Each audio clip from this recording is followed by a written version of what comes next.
Good evening, everyone, and welcome to another question of the week. This time asked by Yumemi's Strawberry Jam 6759. I've always wondered how various aircraft, especially fighter jets, fared against mobile suit combat in the various Gundam series. Were they phased out immediately, or did they have one or two advantages? And as a bonus, what are some underrated and overlooked fighter jets in Gundam? And well, the answer to this question really varies from series to series, so let's just start at the very beginning with the Universal Century. And here, we still see a lot of fighters being used. Like a while back, I even made a video on how it wasn't actually the mobile suits that won the Federation in the battle, well, the war, but it was actually their other vehicles, like tanks and aircraft. Unfortunately for your question though, the Federation never really used their fighters to fight against Zeon's ground-pounding mobile suits. Could they engage them? Yes. Did they engage them? Probably did, but that wasn't their main goal. Instead, their target was to achieve air superiority for the Federation, and they definitely managed to achieve this. Throughout the entire war, like even when the Federation was on the back foot, Zeon never really managed to get air superiority. Their own fighters were pretty bad, and I mean, you can definitely tell from their design alone. They were made by space noids in space. They couldn't really test them before the war happened. And then, well, their mobile suits, just like the Federation's fighters weren't designed to fight against mobile suits, Zeon's mobile suits weren't made to fight against the Federation's fighters. That's why they had their aircraft in the first place. And air superiority was pretty damn important during the war, especially for supply lines. Standard Federation fighters like the Saberfish and the Tin Cod could easily raid Zeon transports, even in Zeon-controlled territory, and extremely high-altitude fighters like the Fly Dart could even intercept HLVs, like their supplies from outer space, or the other way around. And these actions were vital for keeping the Federation in the fight before they made their own mobile suits. So, for an underrated and underappreciated fighter, I think the humble Fly Dart is definitely one of them. Like, this thing almost never shows up. I don't think it's in any of the games, and it's definitely not in any of the anime. After mobile suits were introduced, then they just kinda kept doing what they were doing, because in general, mobile suits weren't yet filling the gaps that the Federation's fighters were filling. You could kind of say that mobile suits, especially during the One-Year War, were more like tanks when they were used on Earth, and then when they were used in space, they were more like, space fighters. But not really fighter jets yet. Which is then why we actually see further development for fighter craft derived from the V project. The core fighter is developed into the core booster, which is then further developed into fighters like the core booster 2 intercept type from Igloo and the jet core booster from the 08th MS team. And these developments could then again do things that mobile suits just couldn't do yet. High-speed interceptions and aerial bombardments. After the One-Year War then, we do see a gradual shift towards mobile suits, but we still see the Federation using their fighter craft. In Zeta Gundam, we see Tin Cods launching when Jawbro was under attack, and in Unicorn, we see Saberfishes getting ready to launch when Torrington Base is under attack. But there is one thing that both of these bases have unfortunately in common. During Zeta, Jawbro had all been abandoned, with just like a skeleton crew left behind to defend it, and Torrington was just a backwater base, so whatever units were stationed there were kinda just like leftovers, and we can also see this with the mobile suits. Like, in both cases, we see mobile suits from the previous wars being stationed there. So one of the reasons that the Federation still had those fighters stationed there was most likely because they had them, and in case of attack, they could do something, even if it was just acting as a distraction, or, maybe doing a little bit of recon. And there's also two other aircraft that I want to point out here, even though they're not specifically fighter aircraft. With the first one being the Dish. a high-speed patrol aircraft that was designed with EWAC capabilities. Minovsky particles seriously hindered its performance, but it could still perform recon missions, which is then probably also why the Federation never really invested that heavily into EWAC mobile suits. We do see them, especially for use in space, but on Earth, they already had a little fleet of dishes ready to go, and they could then fulfill this need at a much lower cost. And we all know how budget-minded the Federation is. If they already have these things, they're not going to invest too heavily into like purpose-built mobile suits for that task.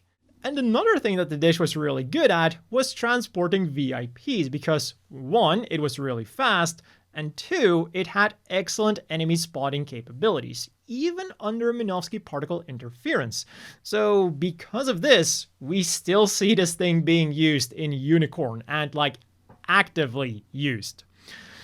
The second aircraft then is not a single aircraft, but like a class of aircraft, the sub-flight systems. These are aircraft-like things that give mobile suits flight capabilities that are supposed to rival those of regular aircraft, kinda making them obsolete. And this is something we don't just see happening in the Universal Century, but it also happens in other series, like for example Gundam Seed with the Ghouls.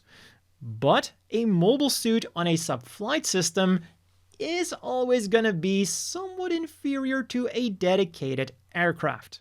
And even though I don't think we ever see any like traditional aircraft taking on a mobile suit on a sub-flight system, I think it's safe to say that the fighter would have a definite advantage here, and we kinda get indirect proof here from the Zeta Gundam and its descendants.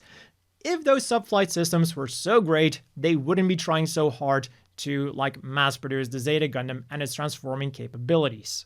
Sometimes it's just better to have something that looks like a fighter jet. And talking about the Zeta Gundam's descendants, in Sentinel, we see that the Federation is still developing fighter craft, like the high-altitude capable Wyvern and its descendants. Although it should be noted here that the Wyvern's role is also to serve as a trainer craft for transformable mobile suits. But still, even past Zeta, we see that fighter craft are still being developed for certain niches. Past Universal Century then, we mostly see fighter craft appearing as either like nice background decorations or straight up as cannon fodder, like we do in Gundam Wing. Even though the Alliance had been using mobile suits for quite a while, they were still using a lot of tanks and fighter craft. And because Gundam Wing is notorious for reusing animation, we see a lot of those blowing up as well. Still, I'd rather risk my life in a fighter than in an Ares.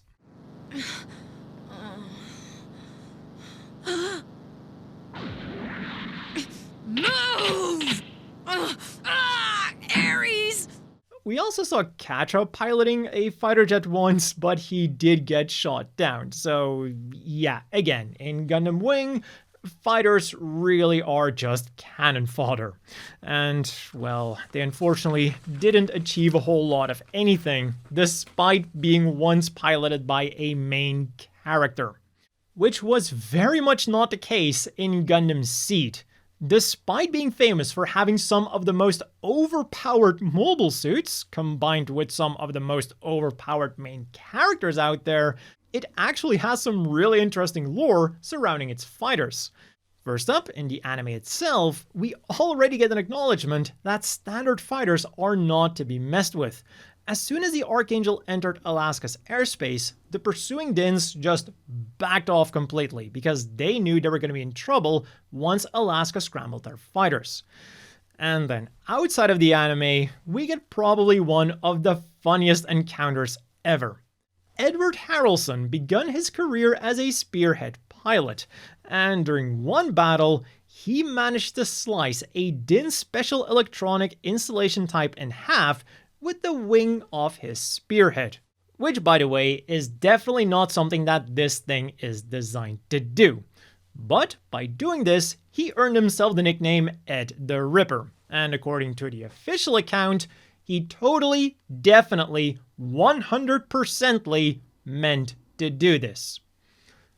Unofficially, he was still hungover from last night, and he drunkenly set a course towards a din, realized too late he was on a crash course with the din, and, by trying to correct it, he still ended up clipping the din with his wing. And thanks to the fact that the din is so lightly armored because it has to fly, the wing was able to slice that din in half. And for Edward, all was well that ended well. For the rest then, the Spearhead service record kinda mirrors that of the fighters from the Universal Century. They were heavily used before mobile suits were introduced, and then once mobile suits were introduced, they just kinda remained in use for secondary tasks like scouting, because there were just so many of them out there. And the Spearhead would also kind of get like an upgrade, quote unquote, in the form of the Skygrasper, which is probably one of the strongest fighters in all of Gundam, and that goes for both spec-wise and actual on-screen performance. Its standard weapons included a beam cannon that was more than powerful enough to kill any mobile suit it encountered, including the Gundams, and for even more oomph, it was designed to operate alongside Striker Pack compatible mobile suits. The Skygrasper couldn't just carry these Striker Packs into battle, allowing the mobile suits to switch their equipment mid-battle, but the Skygrasper could also use that equipment, leading to this absolutely bonkers scene from the remaster where Mulaflaga unleashes a massive barrage, killing multiple Zaft mobile suits in one go. So ironically enough, once mobile suits became the Alliance's main fighting force, fighters kinda had even more reasons to exist. And if we purely go by the lore of the Skygrasper, they were definitely around. The Alliance began mass production of the Skygrasper. They used several types of Striker Pack compatible mobile suits, going from mass production units to ace units, and they even developed a space variant called the Cosmograsper. But unfortunately, we see none of this in the anime, kind of giving us the feeling that the Skygrasper basically disappeared after the original Gundam Seed anime, which, again, according to the lore, shouldn't have been the case. In 00 then, we get a very interesting case.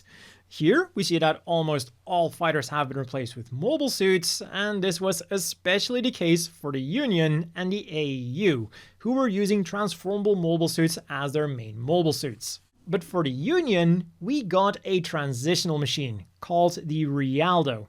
This machine can technically transform between mobile suit mode and flight mode, but it needs to be done at a base or at a similar facility because it requires parts to be exchanged, meaning that it's canonically a parts former.